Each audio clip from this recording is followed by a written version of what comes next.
मीरा ने तंत्रलोक में प्रवेश कर सप्त तांत्रिकों को पराजित किया।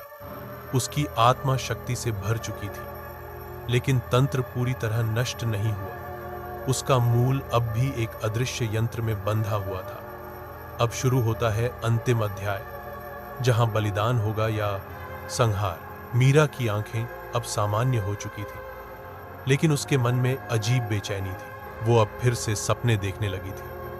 सपनों में कोई बच्चा जिसकी आंखें नीली थीं और जिसकी छाया किसी तांत्रिक की तरह लहराती थी। रात के तीसरे प्रहर मंदिर की घंटियां अपने आप बजने लगी। मीरा, सिया और अरुण वापस उसी स्थान पर पहुंचे जहां कभी वह तांत्रिक द्वार खुला था, और वहां यंत्र फिर से चमक रहा था।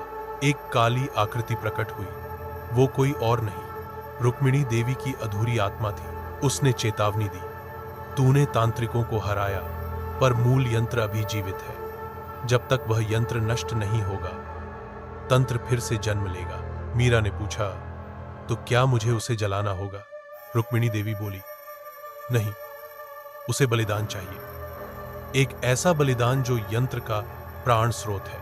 मीरा ने रुक्मिणी देवी की छोड़ी हुई अंतिम पुस्तक खोली। वहां लिखा था, जिस देह ने तंत्र को मुक्त किया वही उसे समाप्त कर सकती है। यानी मीरा खुद ही उस यंत्र की कुंजी बन चुकी थी। अगर तंत्र को समाप्त करना है तो मीरा को खुद को अर्पित करना होगा। पुराना अंधेरा मंदिर अब पूरी तरह से जीवंत हो चुका था। उसके द्वार पर तांत्रिक मंत्र अपने आप गूंज रहे थे। अरुण बोला, नहीं मीरा, ये सब मत कर, कोई और रास्ता होगा। पर मीरा जानती थी, अब रास्ता एक ही है।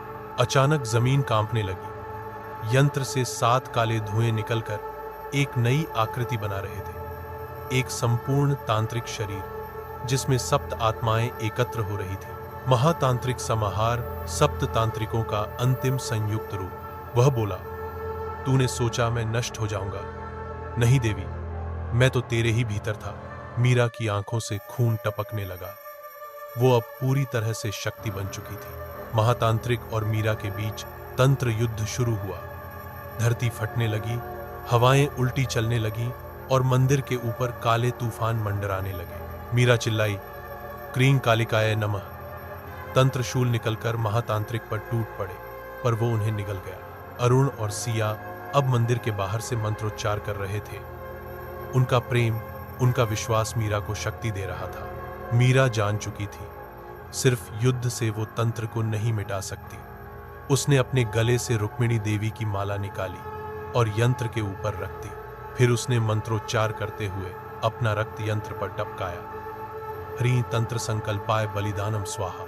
जैसे ही उसका रक्त यंत्र को छूता है, पूरा अंधेरा मंदिर आग की तरह जल उठता है। सुबह का सूरज पहली बार मंदिर की दीवारों पर चमका।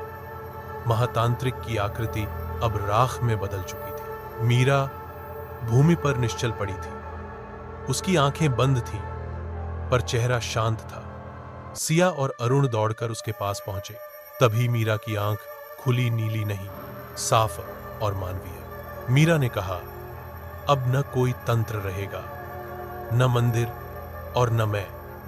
तभी मंदिर की दीवारें खुद ब खुद गिरने लगी।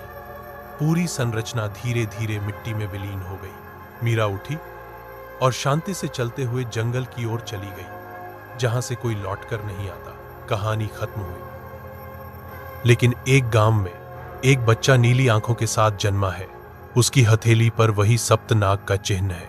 किसी ने पूछा, इसका नाम क्या रखोगे? उसकी मां बोली, मीरा,